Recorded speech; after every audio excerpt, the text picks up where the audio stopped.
take me through those procedures from when a message of concern goes, to when Barnevern knocks on my door and I have to take my child. By the way, it rarely happens that Barnevern comes at your door and take your child. It rarely happens, because when they have to do that, it can even happen at school, or even at Barnehage, or even at when it really happens. But that is the last resort that it can happen. As I said earlier, there is a measure they take. They will guide you. It depending, because even us, before even Barnevern comes to your door, you can even call Barnevern yourself and you say, you know what, Viganye, I need help. My child does not listen to me. I say this, the child say this. What do I do? There is even a program called the parental guidance. There are very many things that we as immigrants were not aware of, that we should be aware of. We are not alone. We're in this country, yes. It is a new country, yes. But we have guidelines, and those governors, they make us safe. We love Norway, yes.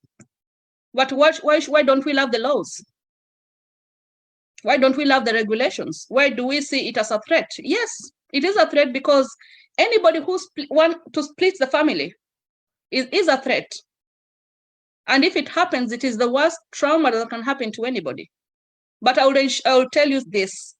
Out of 99 immigrants, at least, out of 100 immigrants, at least 99 of them have had a letter of concern or have had Barnevern help them in one way or another, in good and bad way. Not everybody talks about it, because some feel shame, because with our culture, it's like somebody else and a government to take care of your child or to help you with your child. People feel like it could be even more of a taboo, but it is happening, and people are getting help in.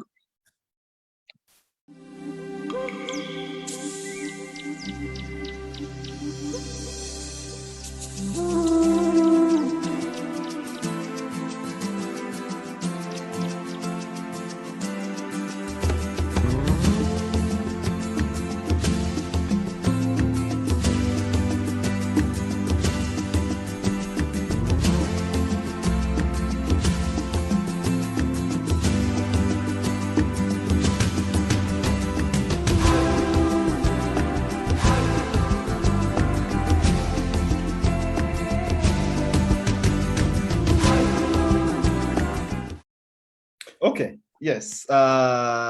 Thank you for that. And to you, our viewer out there, Riziki is using more of Barnevern. Barnevern, I imagine there is a viewer who's not a Norwegian, or sorry, who's not living in Norway.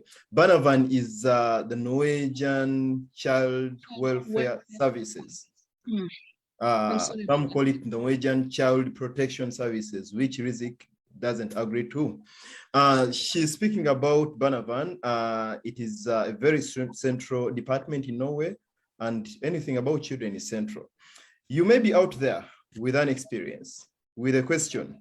Riziki sounds quite confident, very confident about anything to do with Barnevern. Please drop it so we can have an interactive show, and maybe it could be something to make a U-turn in your life, in your family, before Barnevern knocks at your door. Just to point them out without going in details, just point out these stages. The message has gone, Barnevern does this, it does this, it does this, and the last time it is knocking at Moses' door. Okay, you don't want to hear that, but taking the child. Yeah, it happens. Okay, just point them out what Barnevern goes through. Maybe it is out of ignorance, like you said. Maybe it is a step I skip. Just take me through. And I would like to emphasize that ignorance, it doesn't mean that you're stupid.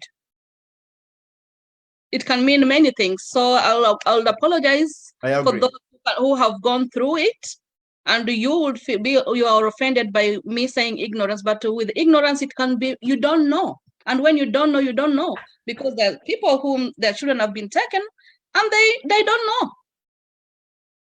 And even when they were taking that social studies, when learning the language, they did not get through those laws. But according to stages, you get a message of concern. And then they find out what is the issue. Okay, is the issue maybe you need guidance. And guidance, it can be very many things. It could be everything from yelling we all yell. Even me, I yell. Mm. And then it is also part of the culture. But with time, also we learn different ways of talking. That is part of the guidance, and it also can appoint someone to support. You get a support contact that can help you. It could be activities, it could be directly at home, or maybe you even have to go to the main place. Because here I know you even have like homes that are special homes whereby you, Moses, and your wife and the child, all of you can be taken and you can live there for some time, and you continue working and wherever, but then you are getting guidance on how to be able to live in a home. Because these things that it is about adjusting and learning. And then it could be that maybe, okay, the child wants to be in an activity, and that maybe it has been the concern. And then you don't have, you cannot afford it because like at the moment, we live 3 people, we've got the electricity bill, which is 3 times as what we are used to. That can be challenging to many, whereby maybe you cannot pay for the activities. Then Barnevern can step in and they're like, okay, what if we sponsor and we pay for the activities? So it is yeah, and even guiding the parents on the, but with guiding, it doesn't mean that it is the Norwegian way which is the best. Mm-hmm. It doesn't mean that. Yeah. But when it comes to a question whereby a case order is a care order is released, then the children either they are taken to like a temporary, like an emergency home, first and foremost. And that is to enable these parties, all the parties with the parents, to be able to come to an agreement. But when they do that, it is because there are things that they see that the child cannot live there until they're resolved. And then while the child is temporarily there, they'll try to figure out and then try to use all different measures. But one of the challenges that we have as an immigrant is that we use a lot of time complaining about the unfairness rather than focusing on what is on the table and dealing with it. It is not fair, yes, but the more time we use on grumbling and complaining, it is time wasted. That time you can even and then even we're also good at denying. Okay, if of course children are very good at manipulating, they're good, and especially our at the moment we're talking about our children, but this can happen also. When I say our children, I mean immigrants' children, but also it can happen with the Norwegian children. But with our children, they're very easy they like copying about what is happening, and then our children, you can even pull them, and they're like, oh, young kubie. Yes. Yes, Riziki. Yes. Yes, I see it's a care order comes in. Yeah. And if that emergency home isn't complied to, then an emergency home. Yeah, and then if a child, if they fail to agree according to the concern, then if the child is over 12 years, they'll try to get a foster care. But with the foster care, they'll do as much as possible to involve the parent. And if the child is above 13, then or 13, 14, then it will be more of an institution depending on the child's needs, because children have different needs. And then from the institution, still it's work upon to see, because every 12 months they can go through the case. But if there is a message of appeal, one can appeal and then come with new information according to the case, and then it can be looked through. Then maybe these other instances whereby the child is maybe put in an institution is not necessary. And then when it comes to a child is 15, actually the child can choose whether the child wants to come back or the child wants to remain in the institution. Yes, Riziki, thank you so much. Zahara has very warm interactions here. She's confessing here on air. She has just dropped a comment that I got a situation where my own children, with my own children reporting me that I beat them, which was true. Okay. Zahara, tell us what happened.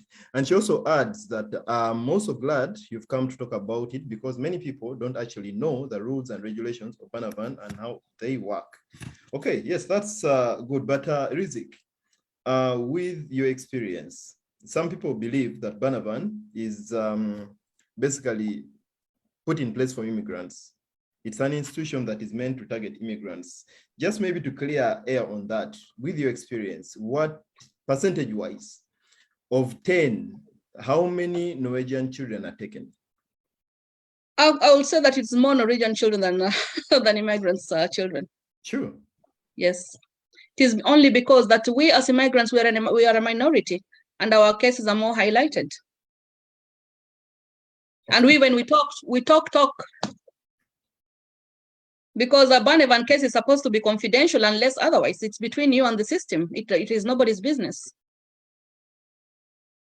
Okay, that was, and I believe someone there finds it a bit hard to believe that there are more Norwegian children taken from their parents than immigrant families. But okay, we take it that for that because you're speaking from experience about this. You've worked with Barnevern with issues to do with culture. We've had so many cases, Somalis children, Ugandan children, where there is a total clash between what the system expects and what our cultures have guided us to believe or do with our children. Do you believe that the Norwegian system or Barnevern at times imparts their cultural beliefs on immigrants who have a totally divergent belief in culture? Can you repeat the question?